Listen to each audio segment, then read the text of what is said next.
The day after a deliberately lit fire ripped through the school on October 8 last year, the scene was one of devastation. The hard work of young students destroyed, a school left homeless. Today, the Channel Street site is transformed, but memories of the trauma and the following months in makeshift accommodation were shared among staff and students. It was a feeling of utter helplessness, as the only thing I could do was to get out of the way and let those involved fight the fires. During the rebuild, we were stuck into mountains, which were freezing in winter and boiling in summer.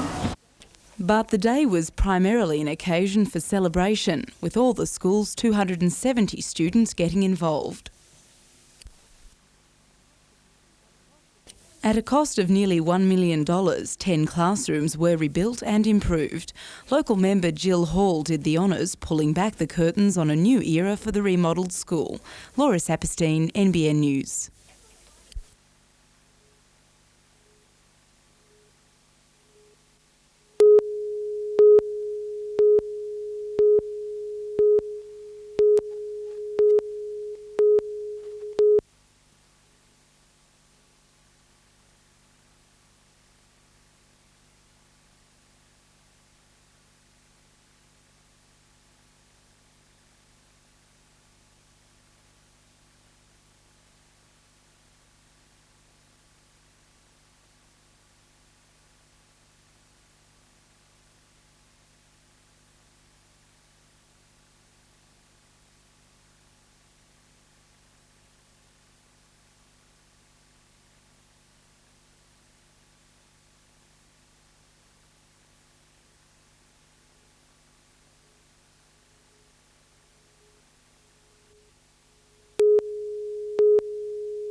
The preliminary findings given today at the University of Newcastle are a blow to what most thought were tried and true parenting methods.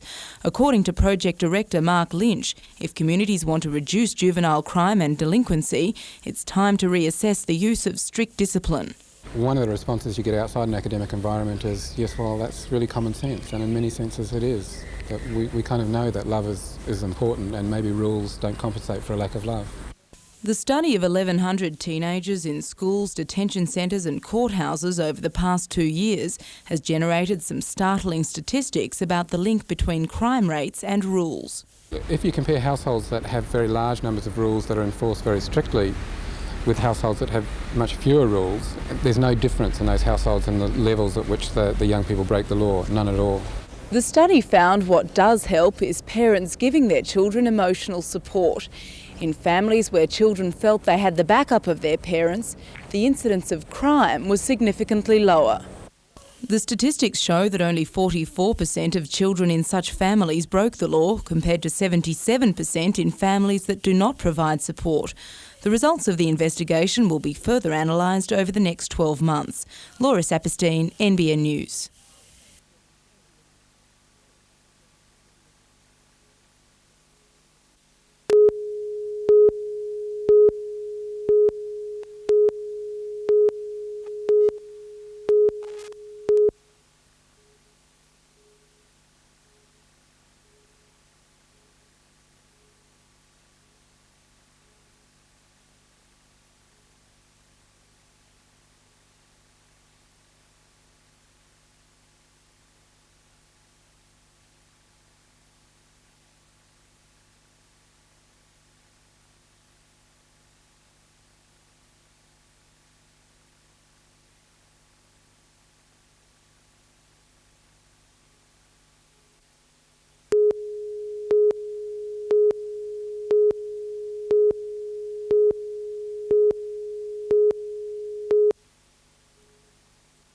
As the clean-up continues, many Lower Hunter residents are totalling the cost of last week's savage storms. Wayne Shearer lost more than 30 trees on his property at Thornton. While insurance will cover the removal of those that landed on the fence in the house, he'll have to pay for the rest. There's a lot worse people off than us. Last night, local member Peter Blackmore put forward an urgent motion calling for the government to provide immediate and adequate funding to relieve the distress of the many families who have suffered losses. Even though the Hunter has 8 Labor MPs in government, the motion was overwhelmingly defeated. Labor members in Newcastle voted against my urgent motion and supported a motion for peer support provision to the ambulance officers. Member for Waratah John Price says he voted against the motion because he doesn't believe there's anyone requiring financial help. He says there have been no requests to his office or the Department of Community Services for special assistance. Mr Blackmore, however, believes there are people out there in need. We have about 50 people that are homeless out of this. We've had over 450 calls for help at the height of the storm and the clean-up afterwards, and it is high time now that the government came in and tried to give some assistance to those people. Jodie McKay, NBN News.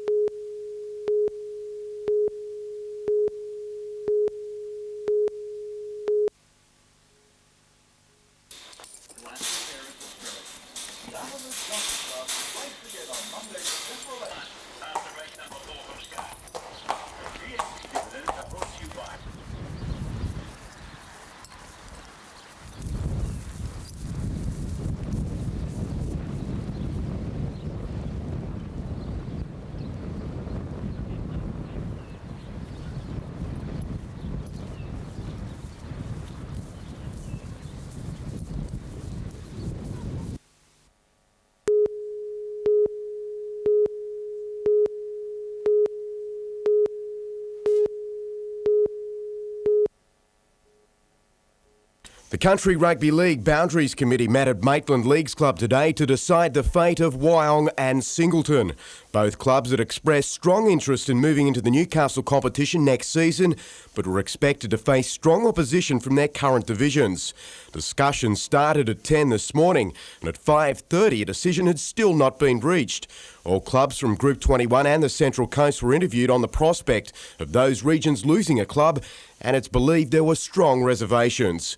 According to the Country Rugby League President David Barnhill, all but 3 Newcastle clubs were also interviewed.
It's an horrific sight, shocking for most of us, but according to a University of Newcastle report, it has minimal impact on male drivers under the age of 25.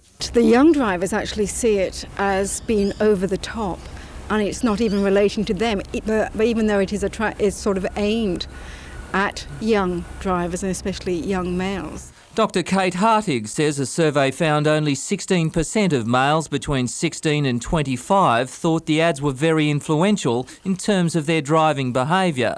It's a worrying outcome as this age group is at most risk of a fatal accident. I think it's part of that masculinity of not wanting to heed government messages, the official message. Researchers admit that shock advertising has proven to be ineffective for some years, but still the Road and Traffic Authority continues with this line of attack. Meanwhile, Port Stephens Council is making an innovative road safety approach, looking to put crosses at every fatal crash site in its region. Just to provide a further warning to other road users that, look, something terrible in the way of road crashes can occur anywhere. Last night, Council voted to go ahead with the plan pending further investigations. Research shows that up to 50% of drivers slow down when they see a memorial at the road's edge. Peter Ryan, NBN News.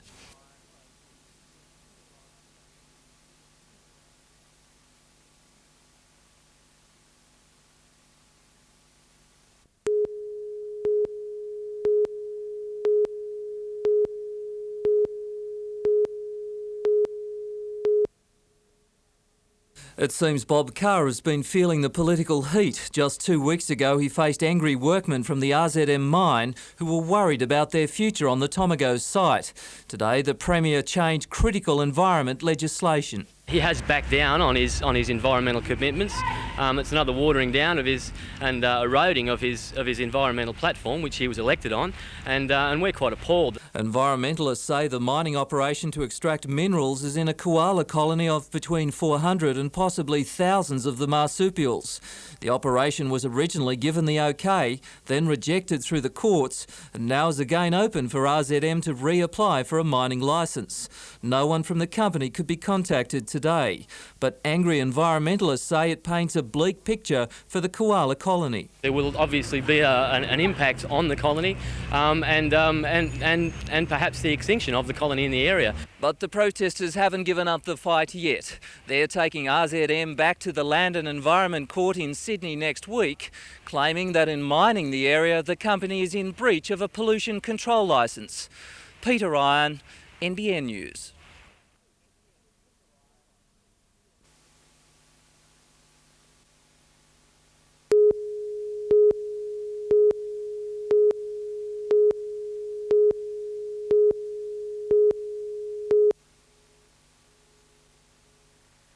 More than 100 of Australia's best surf lifesavers began arriving in Newcastle today for the first meet in the 5-event series. But as they were settling in, one of their colleagues was undergoing a crash course in the art of IRBs. Swansea Belmont Ironman Matt Rees will crew with Nobby's national champion Brett Hawkins in the Slammers team tomorrow. He's going really well this morning. We've done a little bit of drag training and a few pickups, and yeah, he seems to be coming along really well. But the teacher's optimism wasn't shared by his pupil.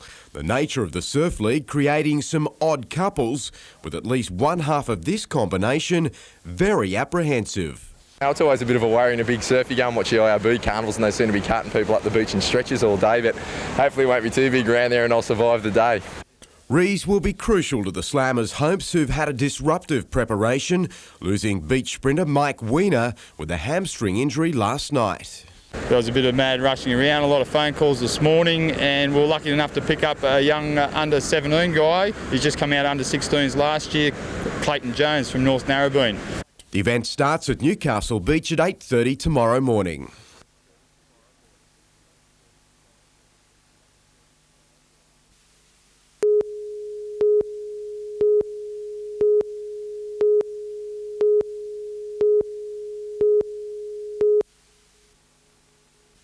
The bulletin board is an electronic notice board publishing community information. It's similar to the internet but on a much smaller scale. Telstra has notified operators that as of February they'll have to pay the business rate to use phone lines rather than the cheaper residential rate. These people are basically overly enthusiastic fanatics. They set up systems as a community-based service for people that really just can't afford the expensive internet fees. Hunter Valley operators met today to discuss the implications. Right now, being charged at the residential rate is just fine, but if a lot of people are forced to pay the business rate, then we're going to see at least up to 90% systems cutting back or shutting down completely. A spokesperson from Telstra says some people have up to 20 telephone lines into their house, which is not how the residential phone system was supposed to be used. Even so, Telstra concedes there are some small bulletin board operators. It's reassessing who should pay the higher fee, which it says will only be $8 a month more per telephone line. Jane Anderson, NBN News.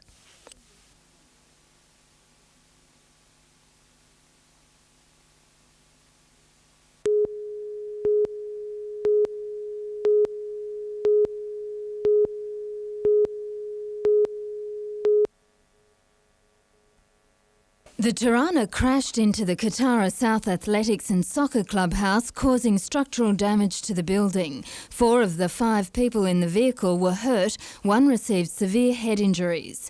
The rescue squad had to release him from the car. Police are still investigating how the crash happened. Meanwhile, an electrical storm and strong winds caused havoc in the Maitland area this afternoon. A tree came down across the New England Highway at Green Hills, taking power lines with it and causing traffic delays. At Hexham, the weather contributed to this crash. The ute left the road, coming to rest on its roof.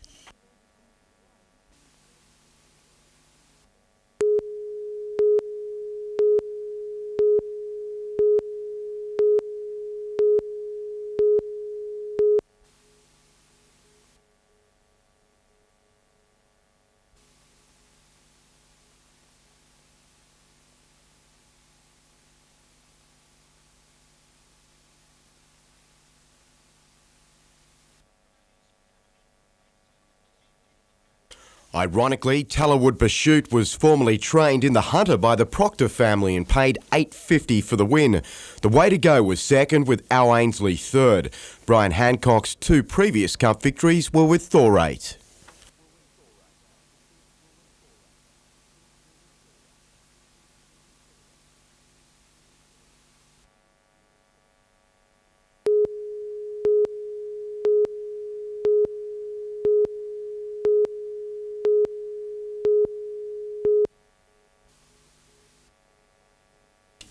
The fire brigade was called just before 8 this morning and had the blaze under control in less than half an hour. The house in Victory Parade Wall's End was destroyed. Its sole occupant, 26-year-old Bernard Murphy, rescued by neighbours. Yes, the neighbours have done a really good job to even get into the house. The fire was very intense and they've broken in through the back door. Fortunately, he was close to the back door and they have been able to locate him and get him out. At first, the fire brigade officers believed it was even more serious, with 2 other people thought to have been in the house. The inside of the cottage was totally involved on the arrival of the brigades, and they required breathing apparatus to gain entry into the building to do a further search for other occupants who have since been accounted for. They were away at work at the time. But the news on Mr Murphy was not as encouraging. Sydney's Lifesaver helicopter was called in to transfer the man from the John Hunter Hospital to the Royal North Shore Burns Unit in Sydney. Late this afternoon, the man was in a critical condition. It's believed the fire started after a dropped cigarette set a lounge alight. Richard O'Leary, NBN News.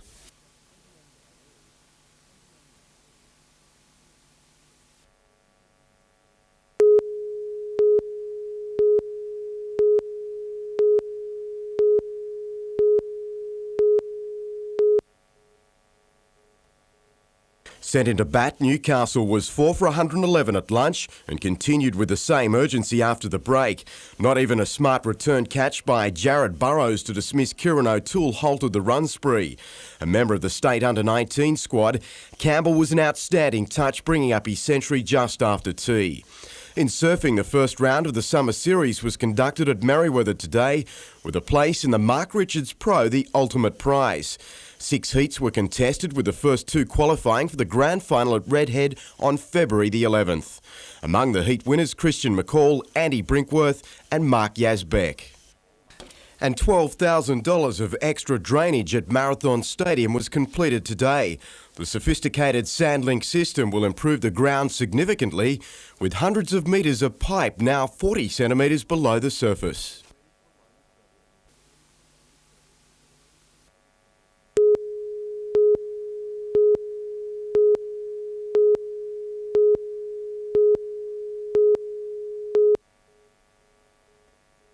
Unlike yesterday's rain-interrupted victory to Sydney, today's encounter was a low-scoring affair dominated by the men on the mound. Eagles pitcher Mark Spinks didn't concede a run till the 4th inning. He gave up 2 runs, the Blues scoring another in the 5th, while pitcher Anthony Brasher kept the Eagles scoreless. Sydney's only problem this afternoon, fielding foul balls behind the home plate.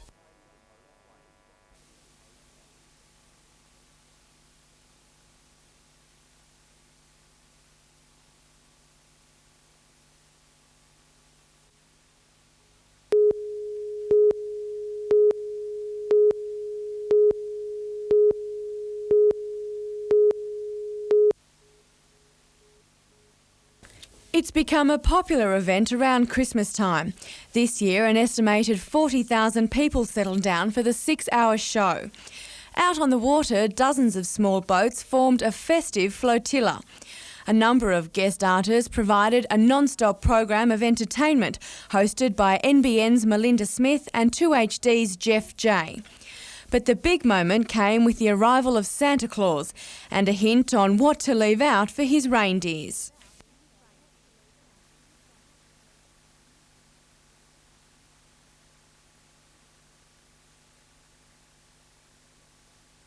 When the sun disappeared, thousands of candles created a spectacular sea of light.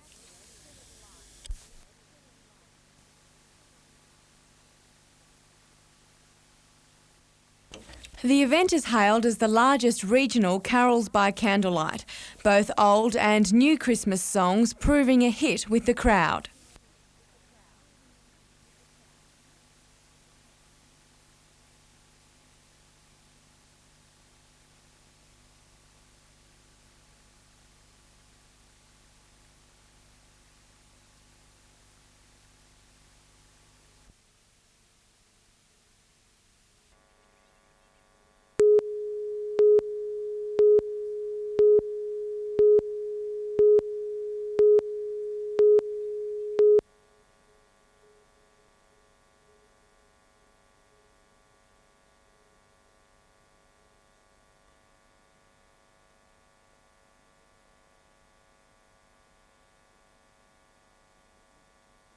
Grace, style and unfaltering discipline make a great ballet dancer, and Natasha Noble has them all. Watching her classes in Newcastle, you'd never guess the 24-year-old has a crippling bone disease that cut down her dancing career in its prime. But Natasha's determination meant she soon bounced back, choosing to help youngsters make it to where she was unable to go. I denied everything for a while. One, I suppose it's grief, what people go through. But as I say now, you can't cry of spilt milk. Natasha already has students who travel from Sydney every week for lessons, and they do it because they say she's the best. 14-year-old Justine McLucas's effort has paid off with a place in the Australian Ballet School for a week next year. Classmate Amy Hansen says Miss Natasha has that something special that brings out the best in her girls. She brings the girls out of themselves a lot because it is such a comfortable atmosphere. We feel more comfortable with our dancing and more confident with it. But Natasha's students will have to do without her guiding hand for 3 months while she takes up an offer to tour Europe. The sought-after teacher will instruct at the Vienna Ballet School as well as scouting for opportunities for her girls in Hamburg and London. But the lure of Europe hasn't dulled Natasha's drive to forge ahead in Newcastle. She plans to build a new studio on her return. Laura Saperstein, NBN News.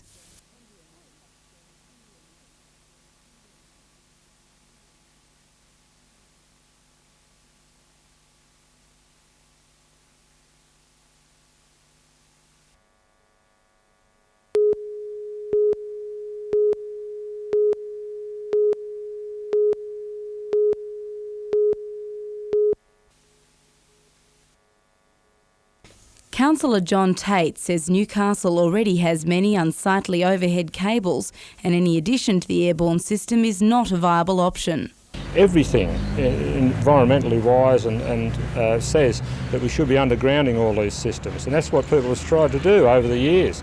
Councillor Tate says he's already had calls from about 20 people irate at the prospect of having another thick cable added to the tangle of wires that already adorns most city streets. Yet the Newcastle City Council feels it's been hogtied over the issue by federal government legislation which allows cable TV carriers access to the power pole system. Its planned solution is to get in before the carriers explore their options in Newcastle by calling for tenders to build an underground system. Then when the carriers come to look at Newcastle, and I believe that that's only months away, they will take up an existing, already established system, which would be cheaper for them in the long run, I should imagine. But Council isn't taking any risks. It wants to ensure people know how unsightly the 15 to 17 millimetre thick cables would be when strung between power poles on every street. The Council has conferred power on the General Manager to set up dummy cables in prominent places around the city, such as the Foreshore or Hunter Street. Laura Saperstein, NBN News.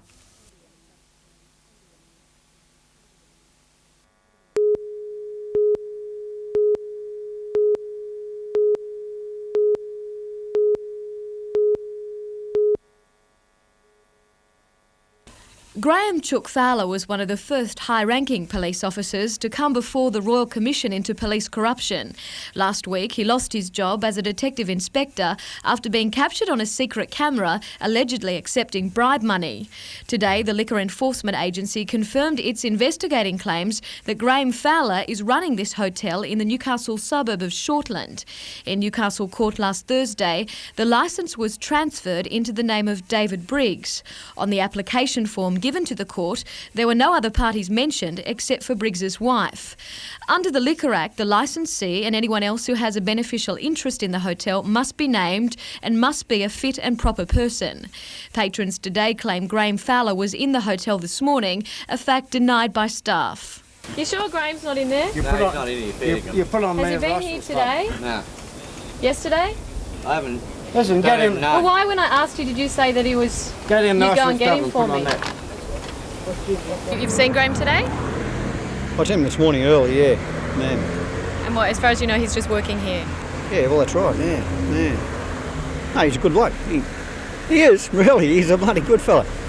It's believed Mr. Fowler and his wife are living in this accommodation at the back of the hotel. He still has 2 weeks to appeal against his sacking from the police service. Jodie McKay, NBN News.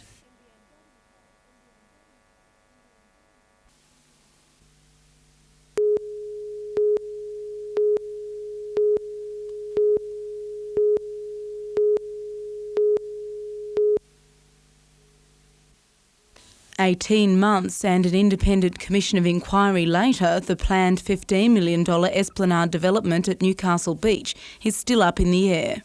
It's cost about $180,000 to date for this development application. And we're nowhere so far. The original design for 41 home units and a 6-storey tower adjoining the Esplanade Motel sparked controversy last year over the effect on the outlook of nearby residents. Following rejection of those plans, the owner of the site, DEHU Proprietary Limited, submitted fresh plans for a slightly more modest development, limited to 4 storeys. The new plans will be voted on in a council meeting tonight, but DEHU says it won't take a no vote lying down. We've complied with Council's planning code and regulations. We've now complied with the Commissioner's findings, and we feel there are no genuine grounds for rejecting the development application. The company says it's had legal advice that it will have a strong case in the Land and Environment Court if Council gives the development the thumbs down. It says defending the action will cost Newcastle ratepayers about $100,000. Laura Saperstein, NBN News.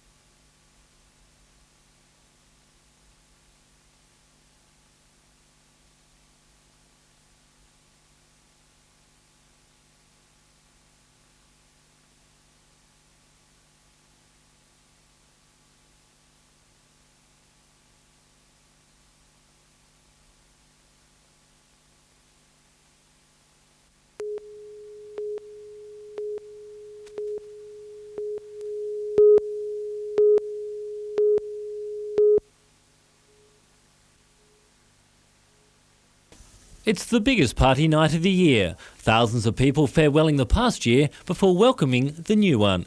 But this year it falls on a Sunday, which means hotels can only open until 2 a.m. unless granted special permission. I know a few hotels did apply to be open after 2 a.m. on New Year's Eve day and were knocked back. The situation has been made worse in Newcastle, where the two businesses with extended trading licences have also decided to close at 2 a.m, as have registered clubs. One of the problems that the association sees, of course, is the fact that everybody will be put on the street at the one time.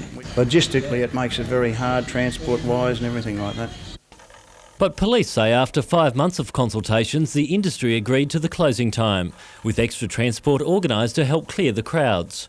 Richard O'Leary, NBN News.